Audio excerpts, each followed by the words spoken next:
welcome everybody. In the past, the last couple office hours that we've had, we have a PowerPoint and we've walked through kind of starting from scratch what the purpose of these conversations is. Today, we're just going to cut right to it because we've gotten a fair number of questions submitted to us before this conversation. I just want to say a couple of things before we do that. Chelsea pointed out there's a feature to be able to submit questions anonymously. We're never going to tell anybody on this call who's asking the question, and being really candid, we're never going to hold any questions against you. So feel free to submit it anonymously. That's a tough word today for me. If that makes you feel better about asking the question, but any question you have helps us with our process to clarify it. And we're happy to get the questions. And so with that, let's jump into it. And I'm joined by my colleague Neil today. Hey there, Neil. Should we pull up? Should we start with some of the questions that we've already received? Yeah, sure. I don't think I can get screen sharing started, but maybe we'll start off with a couple of the questions we've received a little bit ago. We do have people starting to submit things, documentation especially, and getting themselves familiar with the SecureBox platform and the secured folder that we've set up for every applicant. Just by way of mention, there is no need to actually have a pre-existing Box account. You don't have to pay for anything. We provide this access for you. All we will need is your email address and the ability to share that out. You can also reach the Box folder for you through the application portal at eq.ethisphere.com. One of the questions we got in recently was around submitting documentation and evidence, especially as it appears in the documentation guidance.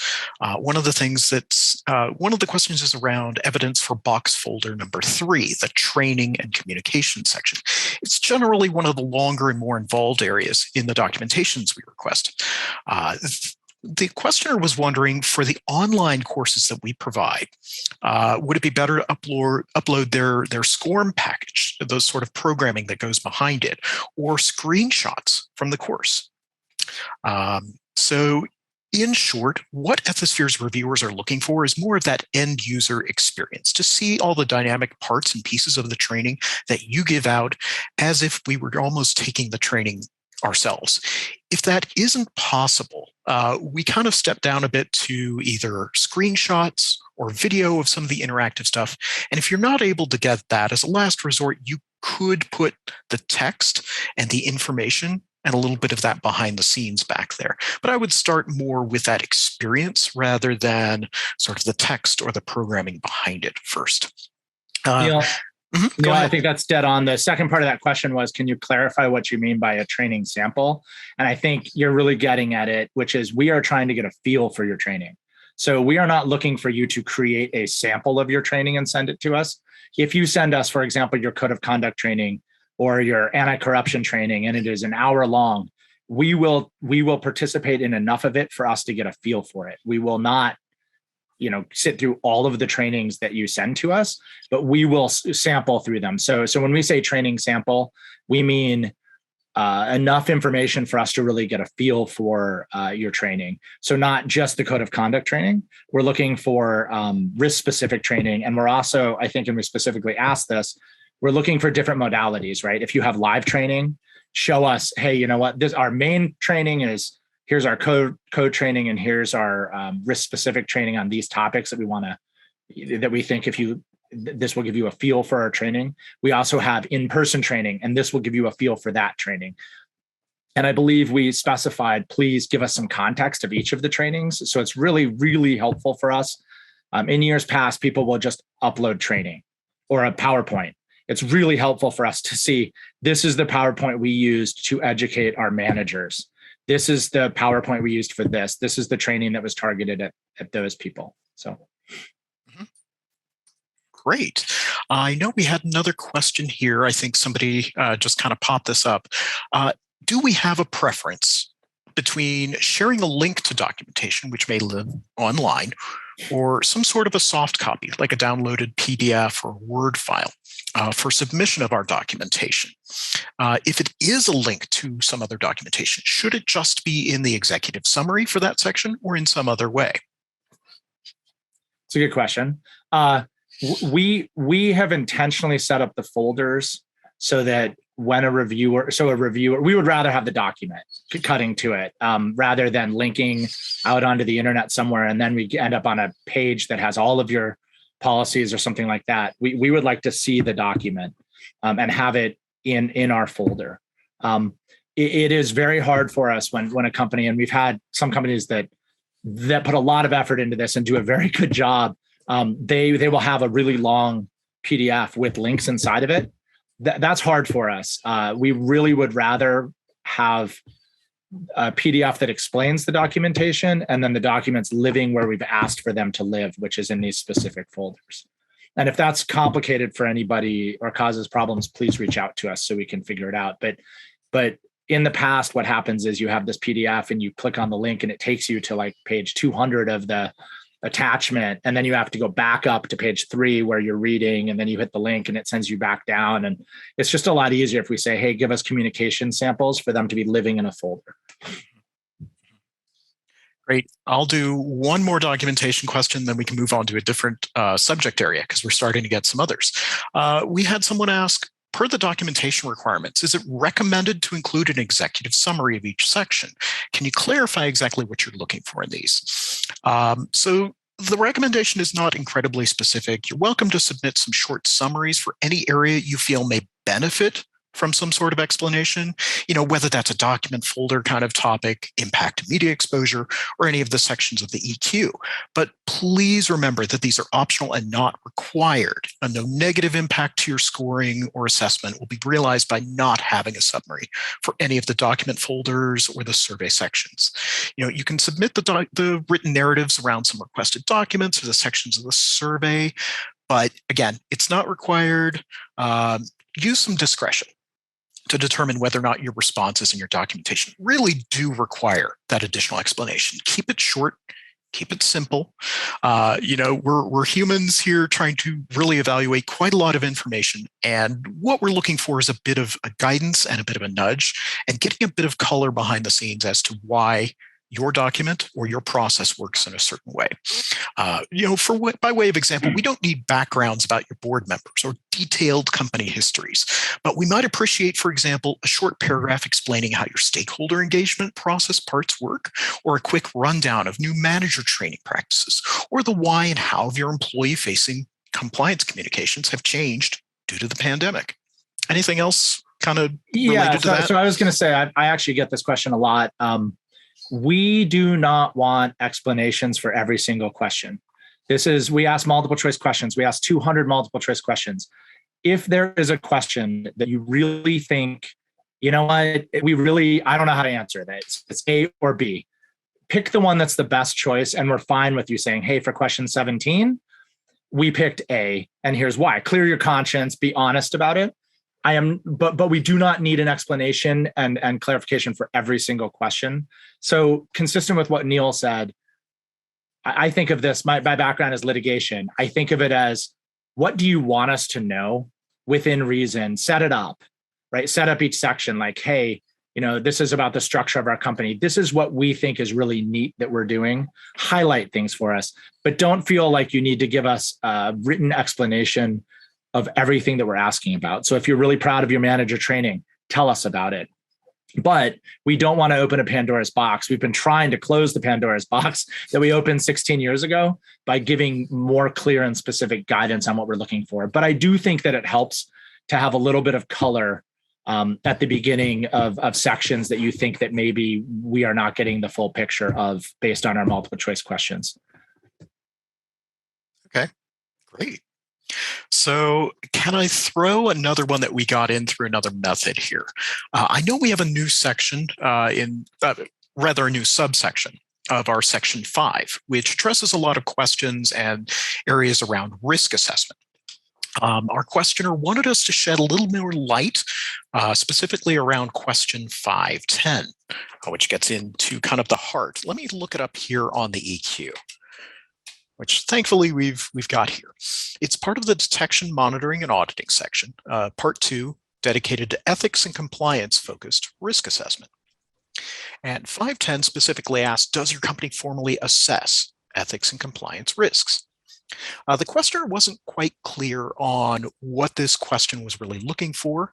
They were able to see that it wasn't really about regulatory risks. And so they kind of wanted to know, what are we getting after here? Why are we asking about ethics and compliance risk management with this set of questions here? Are you posing that to me? Yeah, pretty much. So 510 is what we would call a gating question. It's intentionally broad so that it will then get you down into the following questions, like 511, which is, and I think if you look at 511, it informs 510. And this happens every time we have a new section. I think people will answer it how they answer it, and then when we get on the phone and do our benchmarking or more detailed conversations, we will say, well, if you had seen 511, you probably would have answered 510 differently. We really do mean this generally. We are not saying, are you assessing? We're letting you define what ethics and compliance risk is to you, because every company has it, defines a little differently. I think every company will define it. There are certain risks that are going to be ethics and compliance risks. I mean, I think anti-corruption, some companies will put antitrust in there. Like some of them are going to get more into the legal risks. So I understand the question. And rather than having a really specific answer, what we're trying to get at is your company sitting down and basing your program really off of, hey, this is why our program exists. We have these risks. And are you going out and measuring those risks? And if you look at 511, if it's part of an enterprise in ERM process, we're counting that, right? We're not saying that you have to have a standalone ethics and compliance risk assessment. We are really saying, hey, are you thinking of things in the context of risk? And are you sitting down and measuring that and thinking about it? And so the next question, again, 511 is it part of, we have a ERM function and ethics and compliance sits down with them and we are part of that? Or maybe ethics and compliance is doing its own risk assessment. We're really just trying to get a feel for, if you say no to that, I would find that pretty surprising. I think most companies are gonna say, yes, we are any company with a real ethics and compliance program, I think, is basing it off of some kind of risk assessment. Mm-hmm. Absolutely. And then we start to get in a little bit on the frequency and how those specific risk assessments take place and kind of what you're looking at with some of these assessments with the broader scope here at 513A, all the different little bits of information that are being provided and the regulation, the viewpoint on that. So yeah, definitely look over that whole set of questions before you check that yes or no up on 510. And I want to be clear, I don't feel like I was a specific, or I don't feel like that was my best answer. If you still have confusion, please reach back out to us. Absolutely. So Mike, is there one you can pick on and throw my way? Well, I don't do that, Neil. Let's see. I'm trying to get the Q&A up with, we had a follow-up question for somebody who does not need to apologize because they're not very technical. How can I get you the experience of our SCORM-based training if it's not the SCORM file? What do I ask our LMS people for? So I am also not technical, and Neil is more technical. So I'm going to throw that one over to you, Neil. Mm-hmm. Again, like Mike said earlier, it's more about that experience that we're looking for. The SCORM package tends to inform an LMS of, hey, here's how you present the material, here's how you step the person through it, and here's how you evaluate a lot of that. It's a bit like showing somebody the computer code and them trying to get a sense of how the program functions when it's running, which is why we ask more for things like screenshots and videos. But again, if you can get us at least the text that's put into that file, the background of, hey, what are you doing there? What's the text? What are some of the decision-making items? What are some of the quiz items from within your training as well, if you have that, so that we have an understanding of, hey, are your learners being quizzed? Are they being directed to make choices or look at scenarios? We look at that kind of information. And if we can get a glimpse of that from the text that's inside of your SCORM package or inside of, say, a Word file that you use to put together the training, then that will certainly be helpful. But we do not have our own internal LMS where we can load up your SCORM package and make it run. So we have some companies, and this is again, I already confessed that I'm not the technical person, but we have some companies that will sign us up for their like as a user on their LMS, right? They'll set up a username for us and say, here are 3 courses that we'd like you that you have access to. And I mean, while we are trying to do this more efficiently with these office hours, if you have specific questions about this, please do reach out to us, because we really, it is easier for us to get a feel for your training, to actually see your training, than to see some kind of Word document that summarize that is the script of your training. It's just harder to get a feel for it, but it's certainly helpful if we can't have the training. Here's a question following up on one of my comments, and Neil, one of the things I'm realizing with this is I think we may need to make these office hours longer, because we're starting to really get a lot of questions. Like it was manageable in the last 2. So we're going to do our best to get to them all. Regarding the short summary for each section, the document folders don't include all of the sections, right? There's not a section, for example, for third-party management. What companies have done in the past, and Neil, please correct me if this has changed, but you can just submit documents that are not dedicated to a folder. And so those will fall outside of the folder, and we can very easily figure out that this is an introductory doc. So when I open the folders to review a company, I will see, oh, there's one big introductory document, or there's 5, or whatever it is. And then I will go into the folders to see the specific examples of what we've asked for. Yeah, that's perfect. That's a great point. If you can't find a good home for a document in one of those folders, feel free to leave it in that top folder there. I wouldn't flood that folder with documentation, but really something that doesn't have a pretty distinct home, right? You can simply leave it up there, especially if it's a top level summary. Maybe the one about the positions in 2.35? Sure. Okay. Let me bring that up. Yeah, here we go. Do you want to take that, or you want me to? I know I have my opinion about this one. This is a question that's been around for a number of years. We've always liked learning more about the types of teams that companies assemble, and we really are interested in what kind of competencies and backgrounds your team members typically have. We have some wonderful companies that have attorney-led and attorney-staffed programs, and we see all sorts of different programs that include people from places like human resources or the investigations group, or have maybe sort of an operations-focused background, and they contribute a lot of that knowledge in there. We really do want to understand what kind of groups and competencies and really makes your team tick. We're not looking for any particular answer here. We're just looking to see, how is your team assembled? What kind of competencies are on there? All right, and here are some questions that we got actually before this conversation that were emailed in, I suppose. Again, not the technical person.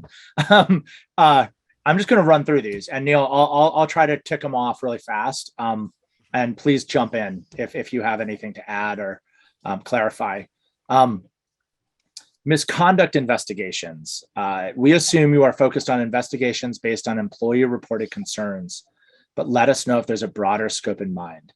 There's not a question associated with this, but I'm assuming that this goes to, we ask about how you track, if you have a system to track misconduct investigations. We are focused on investigations that are internal about employee related reported concerns. I suppose if it's about an employee from an outside party, right? But we're looking for internal, not some kind of like consumer complaint, like a customer complaint. Neil, anything to add on that, or should I just keep picking them off? No, that's perfect. Okay, I'll throw this one to you. For the ambassador liaison questions, would you consider part-time ombudspersons who sit outside of ethics and compliance function in scope?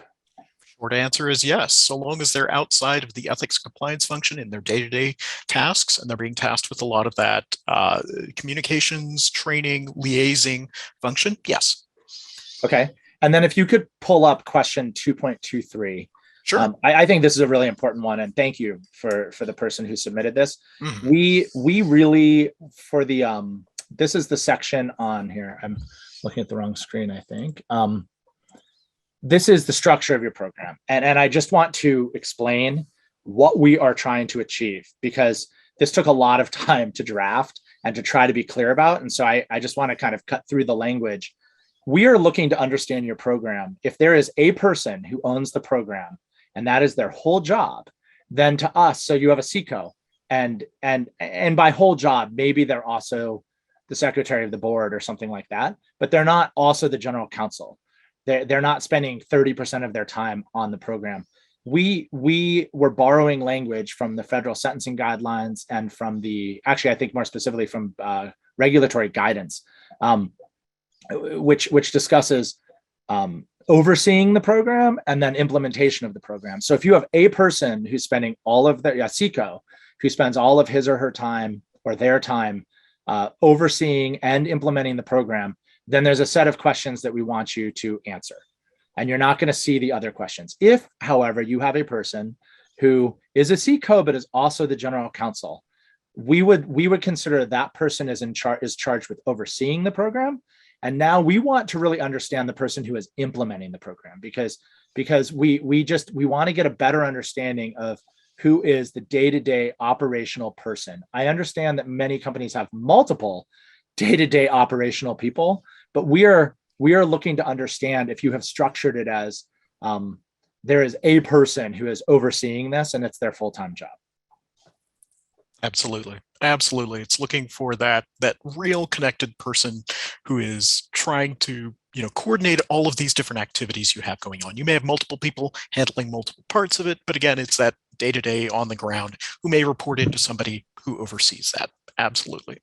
And so that's why we're distinguishing oversight versus implementation. It can certainly be the same person that is charged with both, but we don't believe that it is the same person if they're also the general counsel, because the general counsel has their own full-time job being general counsel, candidly. Let me, for questions 10.7 and 10.8. So this is, this goes to Ethisphere evaluates reputational concerns so if you go to section 10, we ask questions that are positive points. Who has recognized, like what is out there that shows that you have a good reputation. We also ask questions about leadership, but that's not part of this question. We also then look at negative, goings on or negative events that would impact your reputation. And so so 10.7 and 10.8, we do our own research, and we're going to research back 5 years. This question is 5 years from when? So my answer would be 5 years from whenever you are completing. I would do 5 years from whenever you are completing the questionnaire, but be aware, we are going to do 5 years back from when we are looking at it. So if something happens like in January or late December, it's always good to reach out to us and give us some color if you're able to, right? So we're going to do our own research, some inside baseball, 10.7 and 10.8. That just really helps us. If you get out in front of something, when we find it, it's less of a aha. If you say, oh, hey, we have a corporate integrity agreement and here's what's going on and here's the color behind that we're able to share, that helps you get your story in there rather than whatever we read in our evaluation. So 5 years back from, I would say, whenever you're applying, but keep in mind, if something really big happens, you may want to follow up with us after you submit. I think there was another question with that. No, I think, okay. Yeah. So I've got a quick one about question 9.1b. We unfortunately had a bit of a duplication in some of the listings there.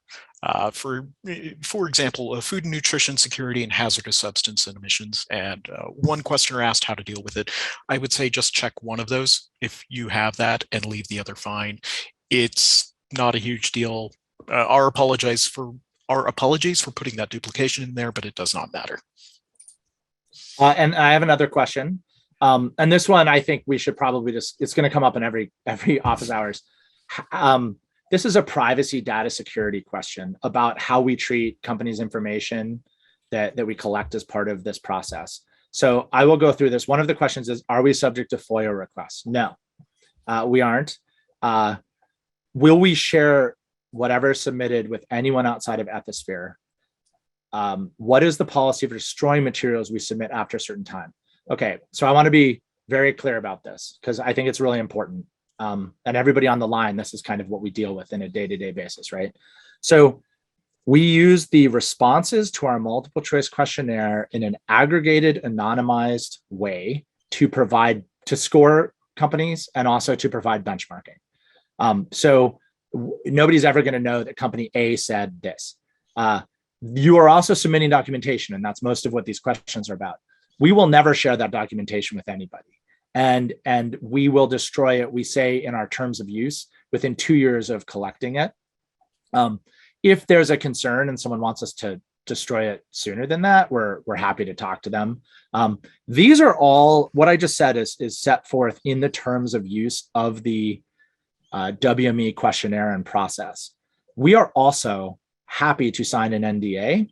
We have a form NDA, which says exactly the same things that we say in our terms of use, but some companies are just a lot more comfortable having an NDA. We will push back on companies sending us their form NDA because it's just not practical for us to go through everybody's company's NDA and make it fit our process.